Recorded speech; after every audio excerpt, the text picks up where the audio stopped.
السلام عليكم. لا تنسوا الإعجاب بالفيديو والاشتراك في القناة تشجيعا لنا لنستمر بنشر المزيد إن شاء الله. Ukraine faces the threat of a Russian invasion. Something not seen since the Cold War. Avec cette question, que veut vraiment Vladimir Poutine ? Janvier 2022. Des rencontres ont lieu entre la Russie, les États-Unis et des représentants de l'OTAN. La Russie, qui a demandé ces pourparlers, n'arrive pas les mains vides. Elle pose sur la table ces documents. Des projets d'accord entièrement rédigés avant même les négociations. Ne manquent que les signatures. En l'acceptant, les membres de l'OTAN devraient ainsi s'engager à s'abstenir de tout nouvel élargissement de l'OTAN, y compris l'adhésion de l'Ukraine ainsi que d'autres États. Ne pas mener d'activités militaires sur le territoire de l'Ukraine, ainsi que sur d'autres États d'Europe orientale, du Caucase du Sud et d'Asie centrale. Des exigences loin d'être anecdotiques. Ça allait tellement loin déjà comme première revendication que ça paraissait presque incompréhensible. D'autant que Vladimir Poutine exige une réponse rapide. Вы должны нам дать гарантии. И немедленно. Сейчас. En parallèle, il a positionné 100 000 soldats russes aux frontières de l'Ukraine. Bref, si ce n'est pas un ultimatum, ça y ressemble fortement.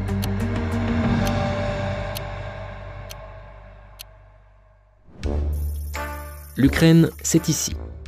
Un pays de 44 millions d'habitants, autrefois membre de l'URSS. Mais qui, depuis 1991, est indépendant. Sauf que pour Poutine, l'Ukraine, c'est la Russie. En juillet 2021, dans un long texte, le président russe défendait l'idée que les deux pays ne forment en fait qu'un seul peuple.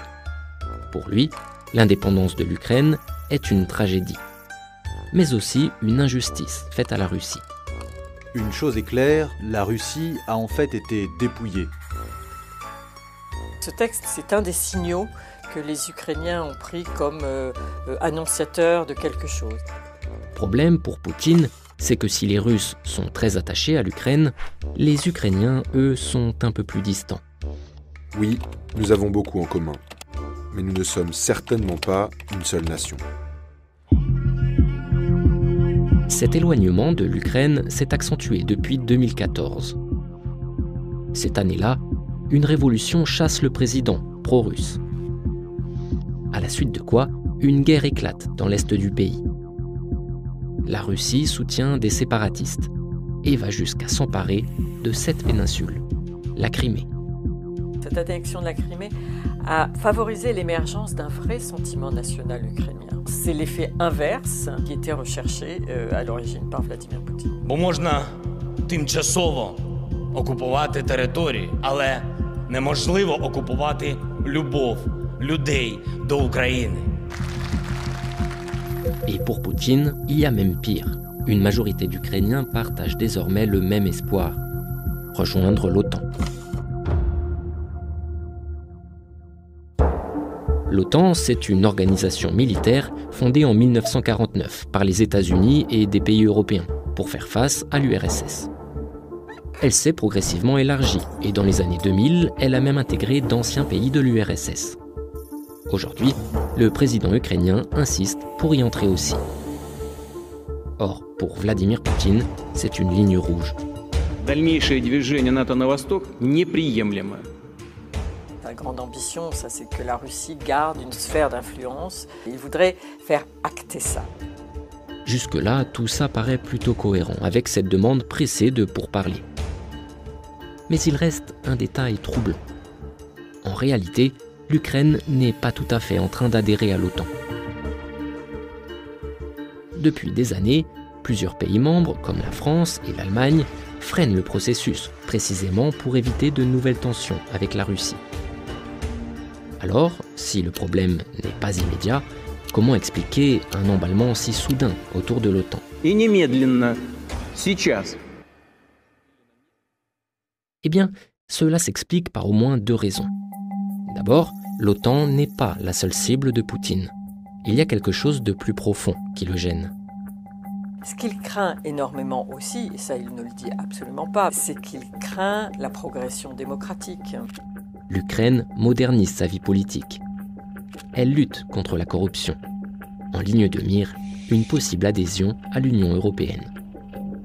Quand vous promenez à Kiev, et que vous voyez toute cette proximité culturelle, architecturale avec la Russie, vous comprenez que là, un pouvoir autoritaire russe se sent menacé. Parce que si ça se passe à Kiev, pourquoi est-ce que ça ne pourrait pas se passer à Moscou ?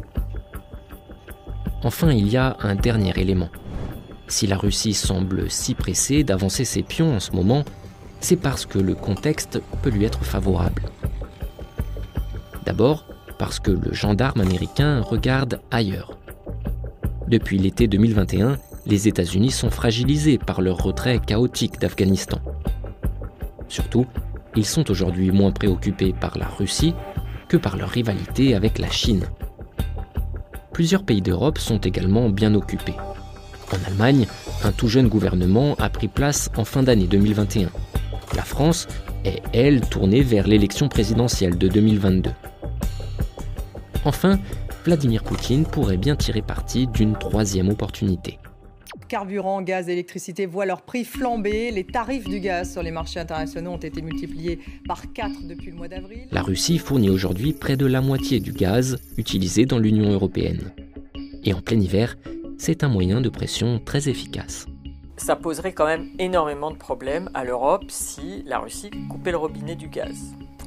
On aurait beaucoup de mal à se chauffer. Alors, où en est-on ?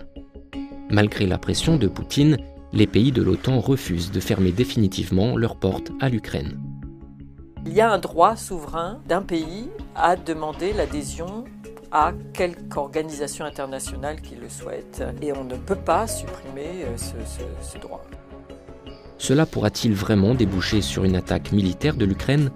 Pas forcément. Mais la Russie dispose d'autres outils. Cyberattaques, déstabilisation économique, pression diplomatique. Sur ce terrain, les hostilités ont déjà commencé.